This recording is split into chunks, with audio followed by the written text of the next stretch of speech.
के सत्र में कहा था कि हमारे जो दुख होते हैं वो हमारे चुनाव पर निर्भर करते हैं। हम जिस प्रकार का चुनाव करते हैं उसी प्रकार हमें दुख प्राप्त होते हैं। लेकिन कुछ ऐसे इंसिडेंट्स होते हैं जहाँ पे चुनाव का कोई अधिकार हमें मिलता नहीं है। जैसे अफ़गानिस्तान का है कि वहाँ पे वुमेन को एक ऑब्जेक्ट की तरह ट्रीट किया जाता है। वहाँ पे उन्हें पढ़ाई का कोई अधिकार नहीं है। बाहर वो नहीं जा सकती है बिना किसी मेल के साथ में, और उन्हें बाहर दफ्तर में काम करने की भी कोई छूट नहीं है। ना उन्हें कोई संवैधानिक अधिकार प्राप्त है, ना ही कानूनी अधिकार। उन्होंने इस दिशा में मतलब अपने चुनाव के अधिकार का उपयोग कहाँ किया है? उन्हें मानसिक वेदना जो मिल रही है, उन्होंने कब इसका चुनाव किया था? कृपया मार्गदर्शन करें। एक उदाहरण ले रही हैं अफ़गानिस्तान का, या इस तरह के और भी कुछ समाज हैं जहाँ महिलाओं को शिक्षा का, नौकरी का कोई अधिकार प्राप्त नहीं है। तो इस उदाहरण को लेकर पूछ रही हैं कि आप कहा करते हैं, मैं कहा करता हूँ कि हमें जो भी कष्ट होते हैं, बंधन होते हैं, उनमें हमारा चुनाव होता है, कहीं ना कहीं हमारी सहमति होती है। तो पूछ रही हैं कि इसमें उन महिलाओं ने ऐसा क्या चुनाव करा है, उनकी क्या सहमति है? दिख नहीं रहा क्या? ये सब नियम अगर पुरुष सत्ता ने बनाए हैं तो पुरुष सत्ता रात को कहाँ लौट कर आती है? कहाँ लौट कर आती है? उन पुरुषों को पैदा किसने किया है? क्यों पैदा किया? पैदा करना चुनाव है या नहीं है? ऐसे पुरुषों के साथ एक ही बिस्तर पर सोना चुनाव है या नहीं है? क्यों ऐसे पुरुषों को खाना बनाकर देते हो? मैं बताता हूं क्या चुनाव है। चुनाव यह है कि खाना बनाकर अगर दे देंगे तो थोड़ी बहुत तो सुख सुविधा मिली रहेगी, या कम से कम पीटे नहीं जाएंगे। खाना बनाकर नहीं देंगे, इनके साथ बिस्तर पर सोएंगे नहीं तो पीटे भी जाएंगे। तो चुनाव है कि नहीं है कि नहीं पीटना चाहती? चुनाव है या नहीं है? जान दे दो ना, बात खत्म। स्थिति इतनी खराब हो रही है तो रो क्यों रहे हो? भिड़ जाओ, जान दे दो, और सबको जान देने की जरूरत भी नहीं पड़ेगी। 150 भी ऐसी शूर स्त्रियां खड़ी हो जाएं तो ये सब पुरुष घुटने टेक देंगे। ये कोई बात नहीं होती, अरे हम क्या करें, नियम दूसरों ने बनाए हैं, वो उन्होंने ऐसा कर दिया, हमारा तो शोषण हो गया। यही बात जो जाति प्रथा से शोषित लोग होते हैं वो भी कहते हैं, अरे हम क्या करें, दूसरों ने नियम बनाए थे। भिड़ जाओ ना, जाकर के। नहीं जीत सकते तो जान दे दो, कम से कम गुलामी में तो नहीं जीना पड़ेगा अगर जान दे दी तो। और तुम जान दे दोगे, उससे हो सकता है दूसरों को आजादी मिल जाए। महिलाओं के मुद्दे पर तो यह बात बिल्कुल साफ साफ लागू होती है। आप नहीं जानते पुरुष मानसिक रूप से, शारीरिक रूप से किस हद तक स्त्री पर निर्भर करता है? आप नहीं जानते? आप नहीं जानते तो आप कैसे कह रहे हो कि पुरुषों ने ऐसे खराब, एक तरफा, शोषणकारी नियम बना दिए? हम बेचारी स्त्रियां, हम क्या करें? तुम बस इतना कर दो कि ना रोटी देंगे ना बिस्तर देंगे। देखते हैं क्या कर लेंगे पुरुष। कब तक बलात्कार करेंगे? कितना बलात्कार कर लेंगे? और कुछ नहीं कर सकते। किसी चीज पर तुम्हारा नियंत्रण नहीं चलता तो गर्भ पर तो चलता है ना। कौन सा पुरुष आपको विवश कर सकता है 9 महीने तक गर्भ ढोने के लिए? तुम कर लो हमारा शोषण, हम बच्चे ही नहीं पैदा होने देंगे। देखते हैं कि तुम्हारा समाज आगे कैसे बढ़ता है। खुद कर लो ना बच्चे पैदा। जब तुम सत्ता जानते हो, तुम मजहब जानते हो, तुम सब नियम कायदे और शरिया जानते हो, तो बच्चे भी तुम ही पैदा कर लो। कर लो। या पुरुष इस बात के लिए भी आपको मजबूर कर सकता है कि 9 महीने तक गर्भ ढोना है, कर सकता है। तो चुनाव है या नहीं है? चुनाव सदा होता है, यह मत कहिए कि चुनाव नहीं होता। हां, चुनाव जितना कठिन होता है उतनी ही बड़ी मुक्ति उसके साथ जुड़ी भी होती है।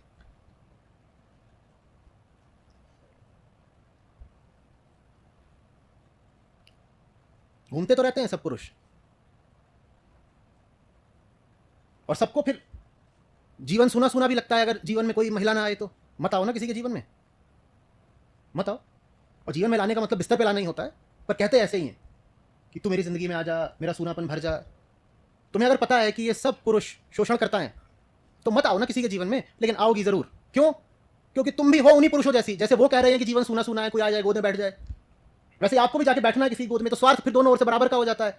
फिर उस स्वार्थ में यह स्वीकृति भी होती है कि तू कर ले मेरा शोषण, तू कर ले मेरा शोषण, बदले में तू मुझे कुछ सुख सुविधाएं तो दे रहा है ना। मैं तेरा सूनापन दूर कर रही हूं, तू मेरा सूनापन दूर कर पा रहा है। इस चक्कर में अगर मेरा शोषण भी हो गया तो मैं झेल लूंगी। ये चुनाव किया या नहीं किया? बोलो। या दूसरे ने बस जबरदस्ती ही करी है?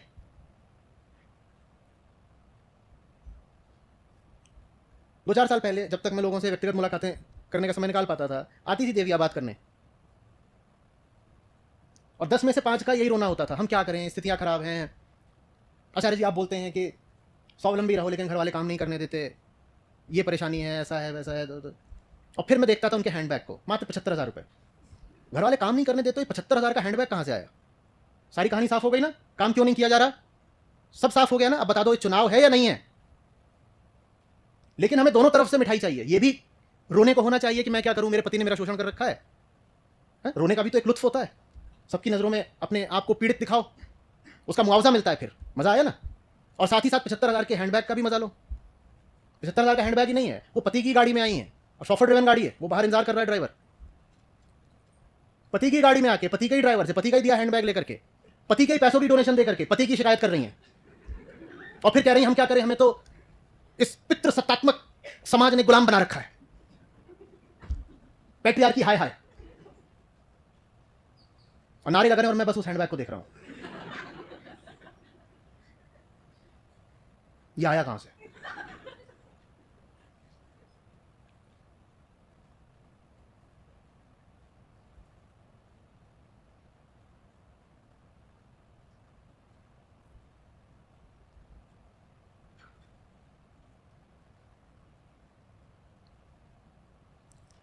कम से कम कोई महिला तो ये बिल्कुल ना कहे कि मैं तो बेचारी क्या करती। आपके पास तो ऐसी चीज है कि आप उसका सही इस्तेमाल करें तो कोई नहीं आपके साथ जबरदस्ती कर सकता।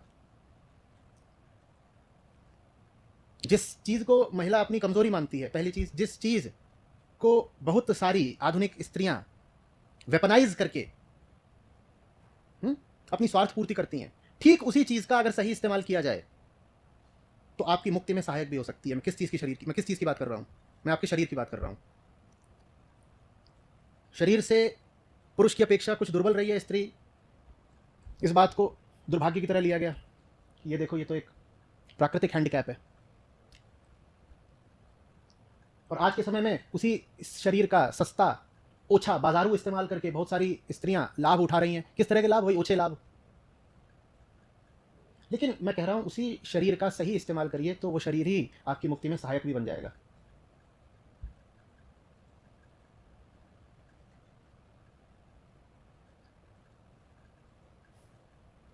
जो पुरुष कहलाने लायक ना हो उसे छूने मत दीजिए अपने शरीर को, बस इतना कर लीजिए।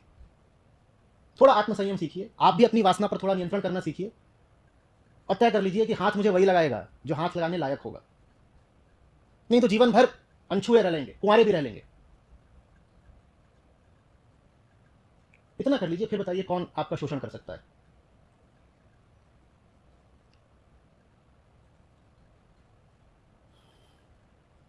इसलिए अध्यात्म सिखाता है ना हम देहास्मि।